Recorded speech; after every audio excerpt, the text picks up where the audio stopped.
The longer you work in a particular industry or hone your particular expertise, the more likely you are to suffer from what's called the curse of knowledge. All of the acronyms, all of the things that are familiar, you begin to think they're familiar to everyone. And what you have to remember is, as the expert, they are probably not. I recently worked with a cybersecurity expert on helping him develop his presentation. And his challenge was not standing before the audience. His challenge was, how does he take all of his knowledge and create content that is of interest to the clients he serves and a presentation that will be engaging. Our temptation is often to fill our slides with all of the words. Remember, if you're creating a slide deck, people are going to be reading that slide deck, and unless you have a giant screen, and by giant I mean a screen that takes up the whole wall where people can easily see them, even from the back of the room, use 3 by 3 or 6 by 6. In other words, 3 words per bullet, 3 bullet points per slide, or 6 at the very most. Because the mistake I see time and time again is people filling their slide with all kinds of words.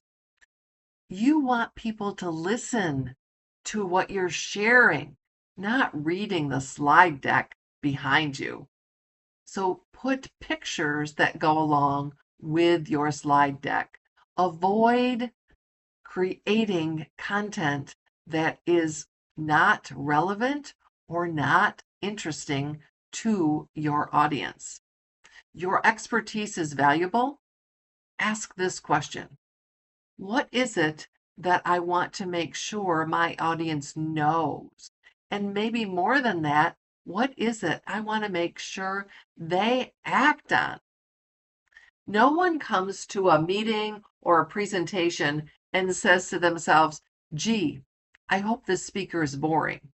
But you and I have sat through any number of boring presentations because the speaker fails to consider the needs of the audience. And that is your first step. Who is going to be in that room? And what's the takeaway you want to make sure? What's the clarity that you need to provide? What's the action step? And then, how can I create a story that's compelling? Now, maybe you can base that story on real life.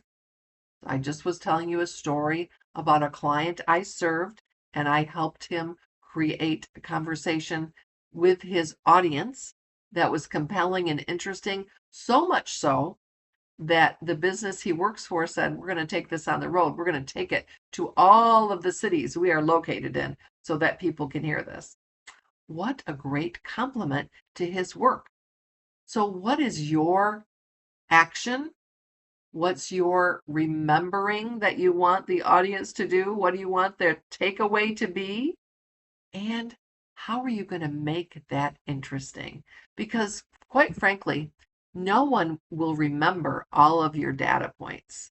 And while data is important and it's important to have it in your back pocket, so to speak, in case somebody asks you for those references, tell me a story instead. Relate it to me in a way that I can understand it, and then act on it. So remember, we can all get tripped up by this idea of the curse of knowledge. When we know our material, we know our information so well that we think everybody else does, take a step back and say, what does my audience need? What do I want them to take away from this? What do I want them to remember? One key point. That's the other challenge. We want to fill it, fill it, fill it.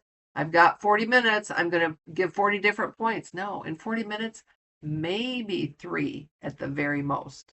But one key idea, one key takeaway, several stories to back that up, and making it engaging and asking questions and interacting. You can even interact when you are on camera by using features that each one of the platforms have. here's my challenge to you. What's the most important thing about your business or industry that someone who is a novice would need to understand to help them gain clarity? That's your starting point. And if you know somebody that could use this message, please feel free to share it. And of course, if you have not done so already, subscribe to my channel so you get my updates every week.